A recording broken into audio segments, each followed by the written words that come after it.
Tyler from Aspire Sports, and with the recent news that Damian Williams was released by the Kansas City Chiefs, where does Clyde Edwards-Helaire rank in fantasy football? I'm going to give you that, and also 11 through 20 at the running back position. And if you missed 1 through 10, it's in the video above. I'll link it right here. And if you think that you can beat us in a Dynasty League, let me know in the comments below. So far, we have a couple people signed up for the Dynasty League. It's completely free. It's over at Sleeper. Just let me know in the comments below, and I'll reach out to you. Follow us at Aspire Sports _ over on Twitter. Shoot us a DM, and we can get you in here. So, with that being said, let's go ahead and get in the video. Coming in at number 11 is going to be Miles Sanders. With Carson Wentz out, and now Jalen Hurts projected to be the starting quarterback for this team, it means very good things for Miles Sanders.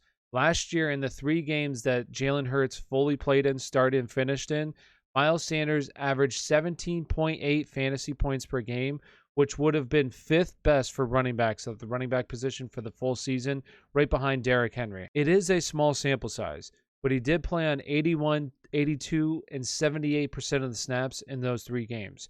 So he's basically seeing all the snaps as a running back, is seeing a lot of the touches, and is scoring touchdowns in those games. So for that reason, as long as Jalen Hurts is the quarterback, I would feel comfortable with Miles Sanders being a back-end RB1 for this upcoming season. Miles Sanders, number 11. Coming in at number 12 is going to be James Robinson, and you can find a more in-depth breakdown on why I like James Robinson a lot in the video above. And I know a lot of people are kind of down on him, especially after Carlos Hyde was just signed. For me, I'm not too worried about Carlos Hyde. He's going to be 31 years old. This is his 6th team in the NFL now, and he played for Urban Meyer back in college, so there's this trust there. For me, James Robinson last year saw an 85% opportunity share in the backfield, which was first amongst running backs in the NFL. There was no way he was going to see that much work again. I think he's going to play on about 70% of the snaps. Carlos Hyde about 30%. The only reason I would be concerned is if they sign somebody like a pass catcher, or if they draft like a pass catcher in the draft. Then I would be a little concerned for James Robinson. But as of right now, with Carlos Hyde, I'm not concerned at all. That's why I have James Robinson as number 12. Coming in at number 13 is going to be Clyde Edwards-Helaire. And last year, I know he was a little disappointing. The hype got way out of control, especially for where he was drafted. He was disappointing. I drafted him very early in one of my drafts, so it was like the 6th overall pick. Definitely didn't live up to the hype. But I love what the Chiefs have done this offseason so far for Clyde Edwards-Helaire stock.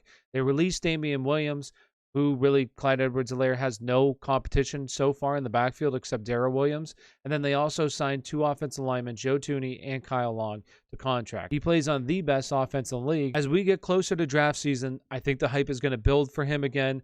But some people are going to be hesitant because of what happened last year. For me, I'm not going to be hesitant. I'm going to be in again on Clyde Edwards-Helaire. Clyde Edwards-Helaire, number 13. Coming in at number 14 is going to be Joe Mixon. Somebody I really liked heading into the season last year, and somebody who was off to a pretty good start, but ended up getting hurt week 6, and then it was kind of a weird situation. Didn't come back, was going to come back. It was pretty weird. But basically, didn't come back for the rest of the season. Last year, though, before the Week 6 injury, he was 1st in the league at the running back position in total touches.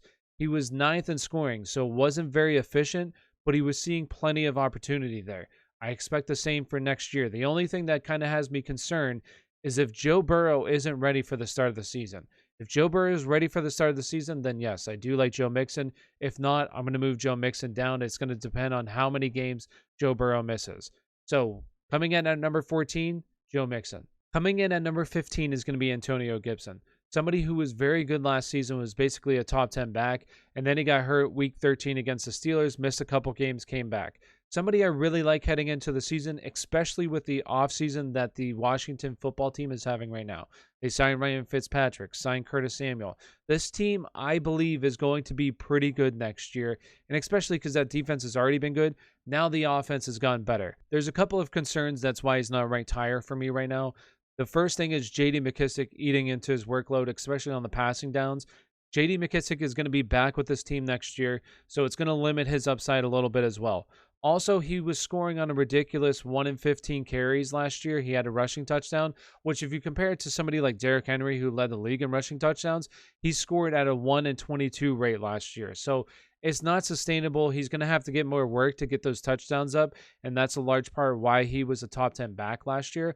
But I think he's going to get more work. This offense is going to be better, and that's why I have him ranked as number 15. Coming in at number 16 is going to be J.K. Dobbins. Somebody that I really like. I love the talent of J.K. Dobbins, but it looks like Gus Edwards is going to be coming back to this team.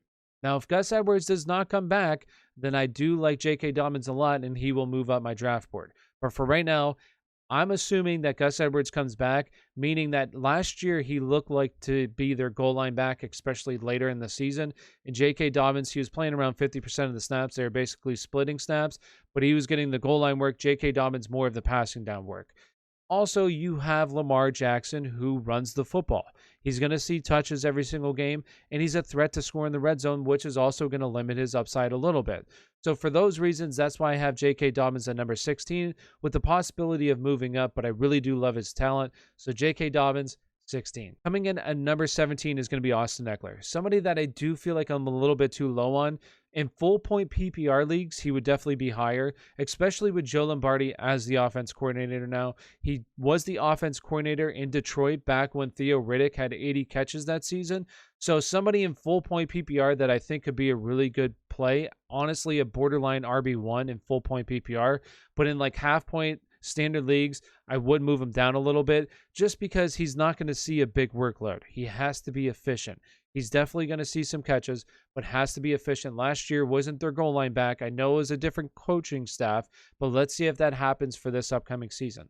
If he's not going to be in the red zone around the goal line, that's going to limit his upside for fantasy football, where he's going to have to really rely on catches. And I do think he's going to catch some balls. He's just not a big enough back to see 20-plus carries. He's probably going to stay right around like 12 to 15 touches a game. So for that reason, I have him at number 17. Coming in at number 18 for me is going to be DeAndre Swift. DeAndre Swift, I love his talent. I love his ability, but this is just a really shitty situation. He has Jared Goff as his quarterback now instead of Matthew Stafford. There's no receivers now. This defense is not very good. And they just signed Jamal Williams to a $6 million contract for the next 2 years, after they just said DeAndre Swift could be a workhorse back. So I just don't like this situation. I honestly think Detroit could be one of the worst teams in the league, if not the worst team in the league this year. So there's going to be limited scoring opportunities for DeAndre Swift. So that's why I don't like him. If it was a different situation for him, if he was on a better team, then I would love DeAndre Swift. But it's just a shitty situation, and for that reason, I have him as RB number 18. Coming in at number 19 is going to be David Montgomery. And what an offseason this has been for Bears fans. It went from Mitchell Trubisky could be signed back to front runner for Carson Wentz. We could fix him, to then, Russell Wilson, this is one of the spots that he wants to go. Might get Russell Wilson, to now getting Andy Dalton, who I don't think it's really that big of a difference from Andy Dalton to Mitchell Trubisky. But it's kind of disappointing to think that you had a shot at Russell Wilson and now it's basically all gone. So they have Andy Dalton, who came out and said that he was promised the starting job, so he's going to be the starting quarterback. So I don't expect a whole lot to change. David Montgomery last year was very good at the end of the season. But then you look at the teams that he played against, right? He had Houston, one of the league's worst rush defenses. Green Bay, giving up a ton of points to the running back position. Detroit, one of the worst as well. Jacksonville, one of the worst. And then Minnesota, who was middle of the pack. They were actually not that bad.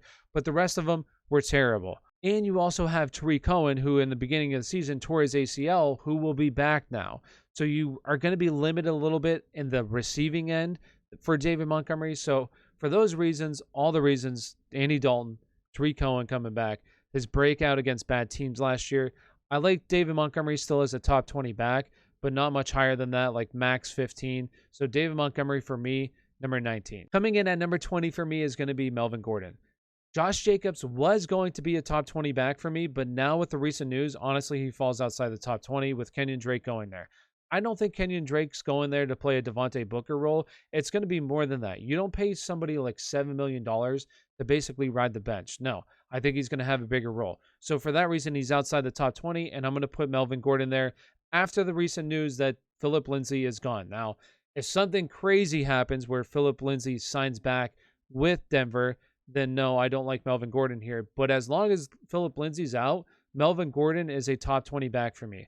Finishes RB number 14 last year. That's with Phillip Lindsay in the lineup. This Denver offense can be very good. They have a lot of playmakers on the offense side of the ball. You have Cortland Sutton coming back.